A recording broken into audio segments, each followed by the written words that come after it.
This is survival racing, urban off-road racing. The party at the end of the world. This is as rough and rugged as any previous Motorstorm, if not more so.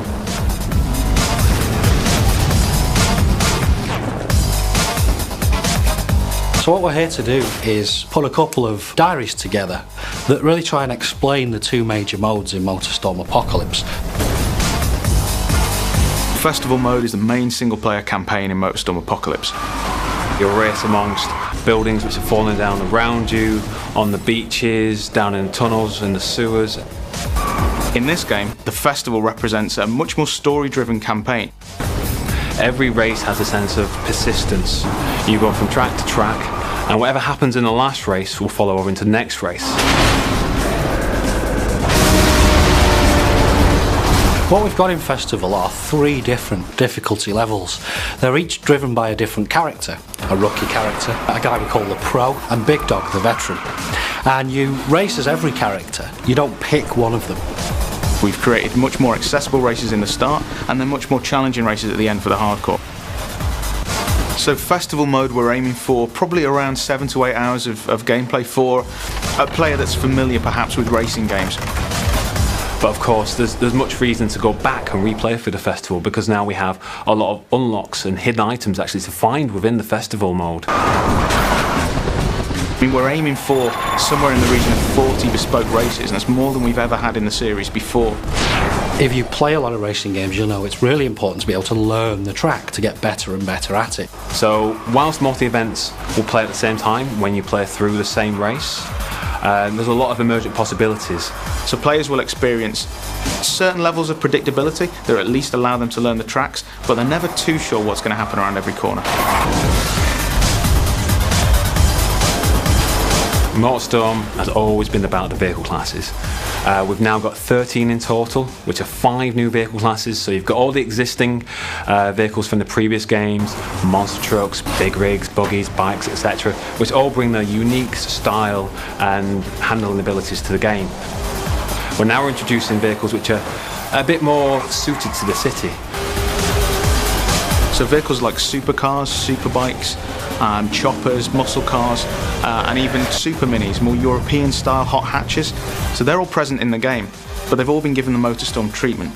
We noticed there was a lot of enthusiasm for taking the game into a city, but we really didn't want to do Motorstorm does urban racing. We wanted to do more than that and be more excited.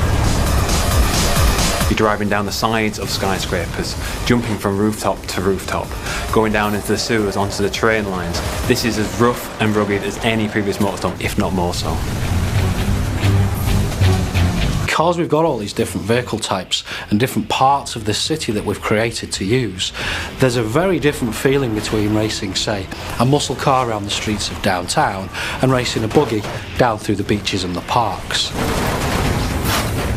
We made a very deliberate choice to give the player, or hand-pick the player, a vehicle for every race within the festival. And the reason being is that we can then tailor the grids, the AI that you're playing against, around that vehicle choice. For example, one of the races may feature the player on the bike, but then every other AI competitor has a big rig, and their objective is to just take you out. So you have to survive this race more than anything else. We've been somewhat famous, I think, in gaming circles for our soundtrack. This time around, we've gone for a completely different approach. We've got one of the world's leading movie composers, Klaus Badelt, who, for example, did the Pirates of the Caribbean soundtrack, and he's created 4 amazing pieces of music.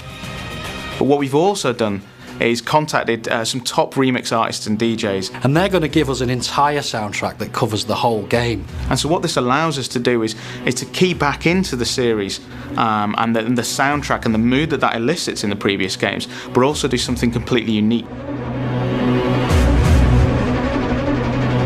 We used to get a lot of emails from people who really wanted nighttime racing. The old mantra was race by day, party by night. The truth of the matter was a little bit more mundane, and that was it was actually quite difficult to develop night races with the technology we had. And what we've decided to do this time around is make sure that it's race and party, day and night. And we're never going to race kind of in the middle of the night, because we found it just isn't particularly enjoyable.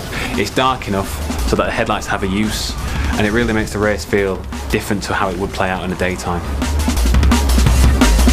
We've added life to the city in the form of a private military contractor and a bunch of crazy looters. You can run these guys over, some of them will attach themselves onto your car, and the military will start firing rockets at you. They've got a huge arsenal of tanks and helicopter gunships to try and disrupt your race and to try and get you to turn around and head back out in the city.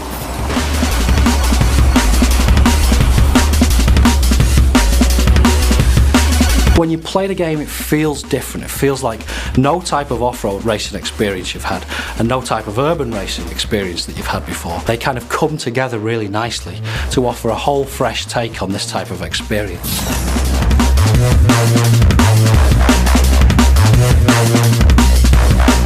We're now saying it's racing and partying.